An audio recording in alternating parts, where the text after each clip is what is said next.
Assalamualaikum, salam sejahtera untuk kita semua, khususnya para penghobi kicau, para pecinta burung, para penyuka suara-suara kicauan burung.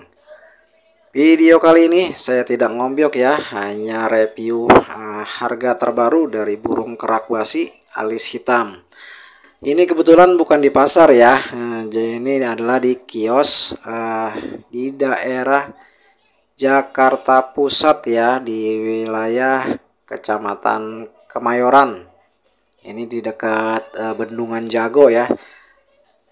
Ini harganya tadi saya tanyakan, katanya harganya 100.000. Nah, begitu saya tanya, loh kok mahal ya? Masnya malah bilang di Desember 2023 akhir dia jualnya malah 120. Jadi kemungkinan di turun harga ya, jadi 100.000 karena mungkin kurang laku atau bagaimana gitu ya. Oke, kawan-kawan, kali ini saya juga emang tidak ngombyok ya karena harganya segitu. Mungkin kalau harganya 50 atau 60.000 saya mau ambil ini, mau coba-coba. Karena saya lihat, saya perhatikan nih ombyokan kelihatan bagus-bagus nih, sehat-sehat, dan burungnya punya body yang bagus dan kelihatannya tuh banyak yang jantan. Oke, langsung saja kawan-kawan yang belum subscribe, silahkan di subscribe ya. Nah, ini saya mau sedikit memberikan informasi sepengetahuan saya saja, sepengalaman saya saja. Tips bagaimana kalau kita mau ngombyok kerak basi alis hitam. Jadi biasanya kalau kita mengamati burung kerak basi ini ya, kita bisa perhatikannya tuh dari sekitar jarak 2 meter ya. Kalau yang matanya masih awas syukur ya, kalau yang masih muda-muda. Mungkin kalau yang matanya agak-agak kurang awas gitu, yang udah tua-tua seperti saya ya, memang agak sulit. Tapi kalau untuk melihat besar atau kecilnya perawakan burung, mungkin bisa lah dari jarak 2 meter. Nanti kelihatan tuh ya, yang jantan seharusnya dia punya bodi tegap ya, berdirinya juga jenjang tinggi, kelihatan tinggi ya.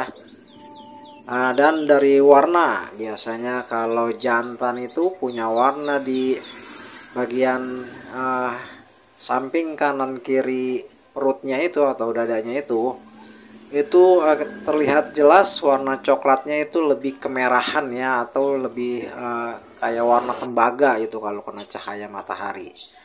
Dan kalau perhatikan dari samping pun, kepala tuh kelihatan lebih panjang besar ya. Dan kalau yang menurut saya lebih meyakinkan lagi adalah perhatikan di bagian lehernya ya. Jadi kalau dari samping nih lehernya kelihatan penuh ya, kelihatan agak gemuk atau gendut itu di bagian leher. Jadi lehernya kelihatan besar, dia tenggorokannya itu kelihatan gagah. Dan untuk kalau dari matanya ya, matanya kelihatan lebih sipit, lebih tajam, dan garis di mata itu yang menghubungkan paruh dengan mata dan ke belakang itu juga kelihatan lebih tegas. Jadi kelihatan lebih sipit seharusnya, seperti itu.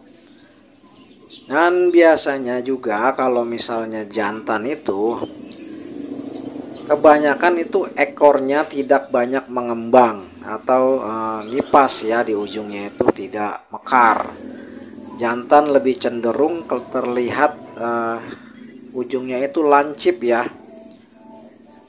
Walaupun habis terbang atau hinggap itu biasanya ekornya tetap dia lebih lancip, sedangkan betina itu biasanya lebih banyak ekornya nyipas atau mengembang di bagian ujungnya, atau mekar ya, bahasa lainnya mungkin lebih mekar, sering mengembang, nyipas. Dan itu sangat kelihatan ya kalau saya perhatikan itu. Biasanya yang bagus-bagus itu, yang berani, yang mentalnya cakep itu, dia berani hinggapnya itu di tangkringan depan. Nah, terlihat tuh juga ada tuh yang badannya bagus banget, tinggi banget tuh. Nah, sayangnya juga tadi ada juga di atas tuh yang badannya bagus banget itu, saya yakin 99% itu jantan. tapi sayangnya itu kelihatan sakit ya matanya ya. Sebenarnya ini banyak tadi yang bersuara seperti berkumur ya, walaupun bukan bunyi ngerol atau yang lain, tapi itu udah bisalah kita jadikan sedikit patokan kalau burung ini nantinya bisa mau berbunyi nantinya ya. Suaranya berkumurnya itu kalau jantan biasanya bunyi krek krek krek krek. Nah, itu seperti menyambung ya. Kalau betina biasanya cuma krek krek, agak-agak lambat dan agak putus-putus. Ini tadi ada satu yang bunyinya agak panjang, tapi tadi kemana lagi tuh, dia agak sulit sekali kita mencarinya lagi tuh. Nah, kalau misalnya udah yakin harusnya tadi disempret aja ya. Tapi sekali lagi saya tidak bertujuan untuk membeli nih, cuma review aja. Dan siapa tahu ini bisa dijadikan referensi nantinya untuk teman-teman sekalian.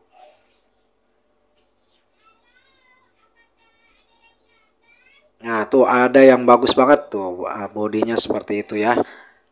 Dan warnanya itu coklatnya itu merah tembaga. Hitamnya pun kelihatan sangat gelap ya, sangat mengkilat hitamnya. Kalau untuk yang betina memang biasanya agak-agak sedikit kecil ya. Bodinya itu kelihatan kecil. Jadi tips saya juga usahakan membeli yang burung yang berbadan lebih besar dan sehat tentunya, karena burung ini juga termasuk burung yang rentan ya, rentan atau gampang mati. Untuk kalau misalnya kita mengombyok burung ini itu harus konsisten pemberian pakannya. Kalau misalnya dari awal kita memberi ulat Hongkong misalnya 10, itu 10 terus ya. Misalnya 10 pagi, 10 siang atau 10 sore, itu harus kita konsisten seperti itu sebelum burungnya mau makan pur.